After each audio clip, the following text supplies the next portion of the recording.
Welcome to The Explainer. Today, we're jumping into an image that really pulls you in two directions at once.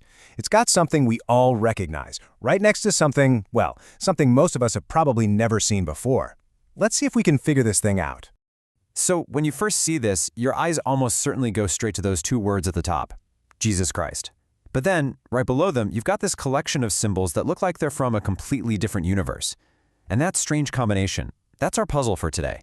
What happens when something so familiar is put right next to something so utterly unknown? All right, to get our heads around this, we've got to break it down. And the most logical place to start, well, it's with the part we can all actually read and understand. Now, look closely at the lettering itself. It's not just flat text on a page, is it? It has this amazing three-dimensional feel to it, all done in this shiny metallic gold. The font is really rounded and bold, which gives the name a real sense of weight, of importance. This isn't just a label. It's being presented as something solid, something valuable. Okay, so we've got our footing with the familiar part. Now, let's get a little adventurous and dive into the unknown. These incredible, mysterious symbols down below. I mean, this is the question, right? The image just forces you to ask it. Is this some kind of forgotten language, a secret code, or is it something else entirely? Come on, let's get a closer look at a few of them.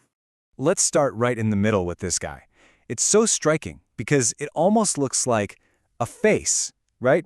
You can kind of make out eyes and a mouth, and it's topped by this spiky, really aggressive shape that feels like a crown or some kind of wild headdress. It has this powerful, almost tribal vibe to it. Okay, now let your eyes drift over to the symbol on the left. See how different this one is? It's so complex and organic, almost like a tangled vine or the roots of some ancient tree. The lines are just looping and weaving all over each other, which creates this feeling of dynamic living energy. It feels both chaotic and perfectly contained at the same time. And then way over on the far right, we've got this one. And it's totally unique because it's set inside a rectangle. That frame just sets it apart from all the others, making it feel like a specific emblem or maybe a hieroglyph inside a cartouche. It's like a picture within a picture, a single idea that's been purposefully set aside. And the other symbols are just as fascinating. You've got what looks like a flower just about to bloom, this heavy U-shaped thing that feels like an anchor, and an oval shape with these little spheres on it. But what's really interesting is that they all share that same golden metallic texture as the words up top. And that tells us they're meant to be seen together, as one single, coherent piece. So here we are. We have our two very different elements, the text we know and this whole family of abstract symbols. The real question is, why are they here together? What's the connection between these very clear words and these very mysterious glyphs? And this really gets us to the heart of the whole thing. It's all about contrast. On one side, you've got the text. It's explicit, it's known all over the world, it's super specific.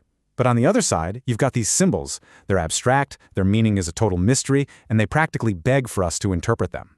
And putting these two things together is just brilliant because it creates this incredible tension. Your brain reads the words and immediately goes, okay, I know what that is. But then your eyes see the symbols and your brain just hits a wall. It forces you to stop and try to make sense of two totally different ways of understanding. One is through language and the other is through pure visual form. You know, this really pushes us toward a much bigger idea about what art even does. An image like this isn't just showing us something, it's teaching us how to make that leap from just seeing with our eyes to actually interpreting with our minds. And that is the key. The artist here isn't giving us a dictionary to translate these symbols. It's not some puzzle that has one right answer. The real point is to shake us up, to make us look deeper. By taking a name we all know and putting it in a context that is completely alien, the image forces us to rethink what we thought we knew. So, the most important thing to realize is this. The whole piece is basically a visual question. It might be asking, hey, what if this familiar name had a totally different visual language? Or maybe, how do these ancient-looking abstract symbols connect to faith today? The power is that it doesn't give us the answer, it just asks. And honestly, this is the ultimate takeaway. The meaning of an image like this isn't some fixed thing that we just have to find. It's something we create with our own curiosity and the questions we start asking. In this case, the journey of trying to figure out is the whole point. So I'll leave you with this one last thought to chew on. By pairing something we know with a visual language we don't, this image does something really profound. It makes the familiar feel strange again, which opens it up to all sorts of new meaning. And it makes you wonder, how do all the symbols around us, in art, in culture, in religion, how do they shape or even change the things we believe we know for certain?